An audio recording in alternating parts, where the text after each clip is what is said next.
I'm Sarah O'Neill. My name is Sally French. Hi, my name is Isabel Naira. My name is Lori Rubin. My name is Jessica Farrar. Hi, I'm Rihanna Lakin.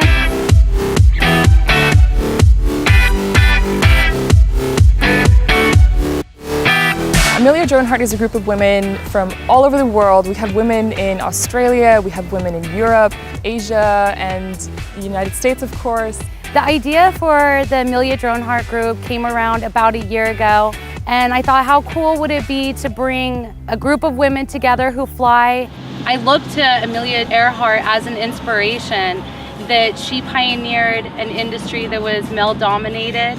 Amelia Earhart, a woman pilot in a time when there weren't that many women pilots, was the first person, not just the first woman, but the first person to fly solo between Hawaii and the mainland. She sort of epitomizes a woman who can do. But Amelia Earhart wasn't the only aviator. There were others who were particularly known, like Catherine Stinson, for example. Here's the crew of an airplane called Pistol Packin' Mama. They basically created the Women's Air Ferry Command and the WASPs, the Women's Air Force Service Pilots. I think flying your drone is as close as you can get to actually flying.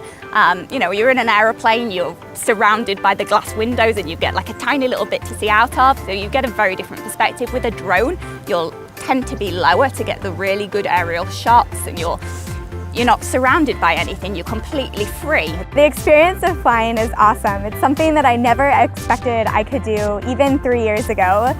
10 years ago, you couldn't get these types of images. Like, you could put a camera on a plane, but it wasn't really that great. The images would be bouncy because you didn't have gimbals. But with quadcopters, you have all of the control, and you can do anything with it that you can think of. About a year ago, I got my first Phantom, and it was just fantastic. It opened up a whole new world of photography, because normally I'm on the ground, or I'm looking up, or I'm looking down, but never was it from above looking down, and that just totally opened up a whole new world. I'm in love with it.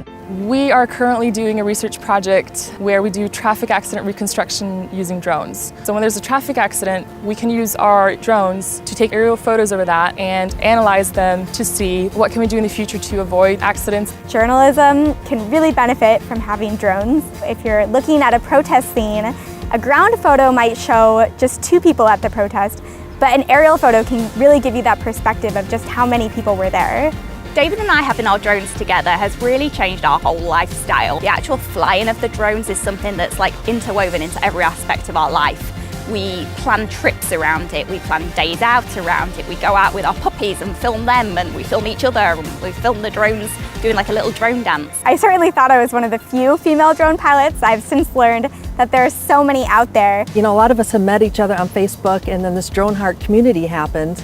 And so it's just amazing to see how many women flyers are out there, but to actually meet them face to face is really special. You don't need to be a man or a woman to fly a drone. Anyone can do it, and I think that's the beauty of a drone.